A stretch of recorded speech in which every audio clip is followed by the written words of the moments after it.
the signed authorization of the Ministry of Health over there to be able to practice as a speech language hearing pathologist. Because thereafter, after me, they put away that part, so everybody has to do the thing for themselves, on themselves.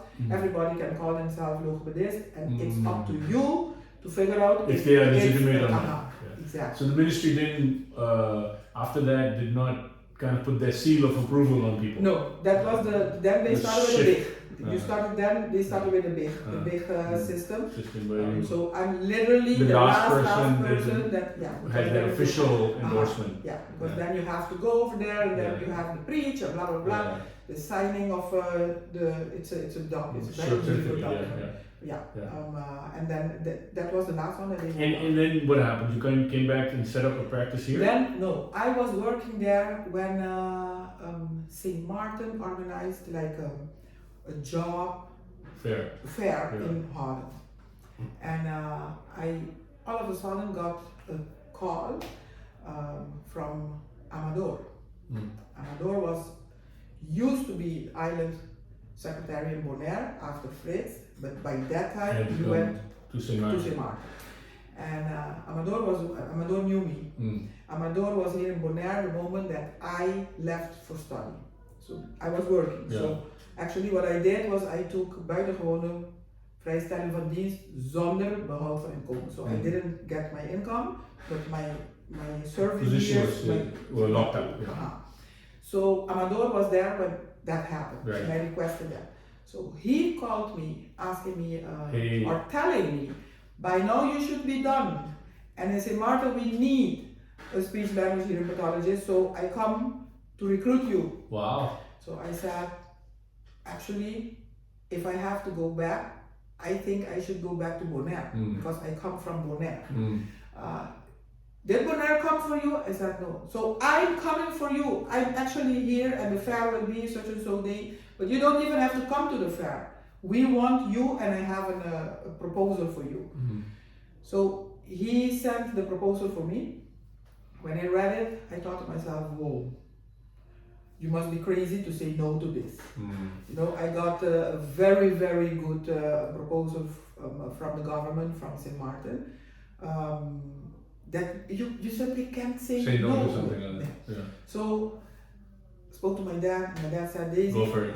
You have to go for it, because you have always remember, do what's best for you.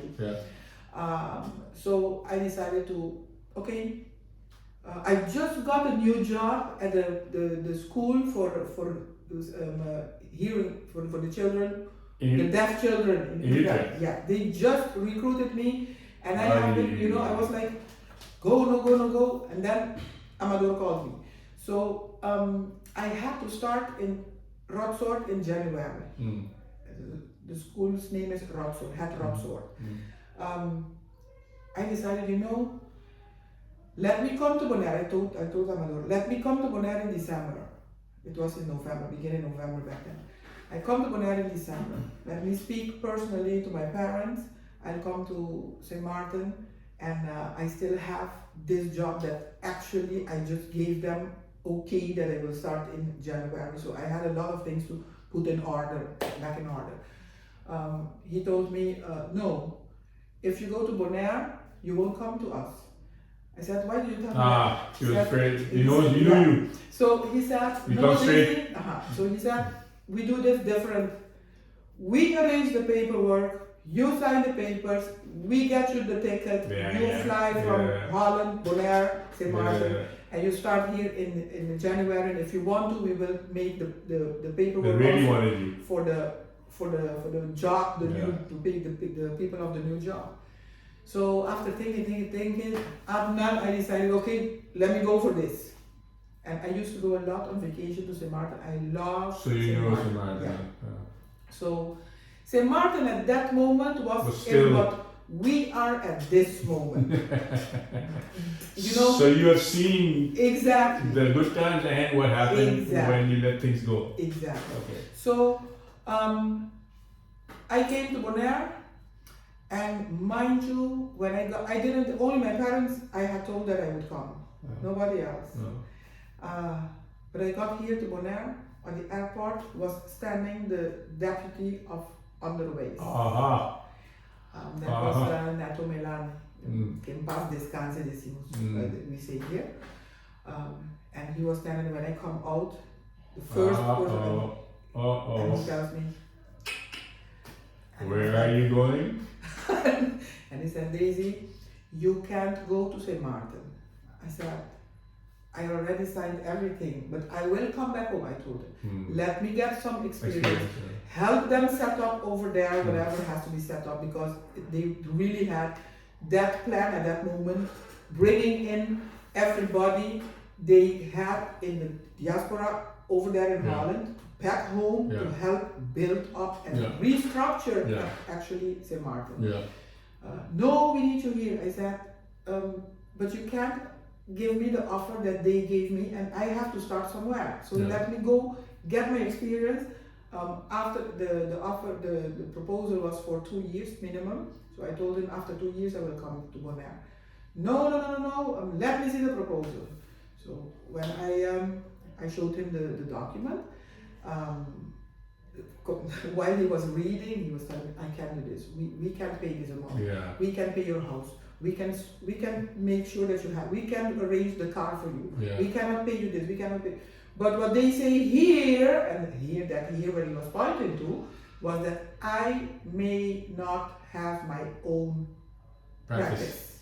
Or we can give you your own practice. So he told me, because usually as a public servant, you can't have your own. You cannot have your own. So that was the difference. Yeah. And he got you then. That's where he said, this one I will advocate for you to be able to have your own practice as long as you can give us the service in a department of underways. He got you. And that made me. He got you. He got you. That's where I said, I'm here for 5 days. So let me think about it. He said, no, you just say yes to this because you won't have a second chance. I was like, oh my gosh. So man, you had to make some tough choices. So I decided, Meneer Melan, I go home, talk to my parents, think about this, and I have some calls to make also, because I cannot just say yes here while not having spoken to St. Maarten, where I was actually on the radio. All fairness, And in Holland also, I still had to tell Roxor. They knew that I was juggling, but I had to tell them. Now you have a real problem. You had multiple choices and you had to make some real decisions. So that's when I decided actually, okay, I stay in Bonaire. I never ever got sorry because of that decision, but I know that if I would have gone to the market, it would have been a totally different life. And maybe I would have been a different Daisy also. Surely. Yeah, but that's life. You can't look back. And your parents are here, it's your island. And that was one of the things also that made me decide to stay, because at that moment in November, the November before that December, we're talking 97 here. In that November, my 2 other sisters they also decided to come back. Came back. So there was only one over there, and I was going to St. Maarten. While we were talking about my parents getting older, and we wanted to come back to feel the family. And you're the oldest. Exactly. So that was also one of the reasons that I decided, okay, I'll stay here. I started to work. Literally, I got my contract from the government. Next morning. Literally the next morning. Exactly. Literally, and then literally. And it was in a weekend. Because they had a need and they wanted you to get going. So let me shift gears, because people, of course, will you need 2 times.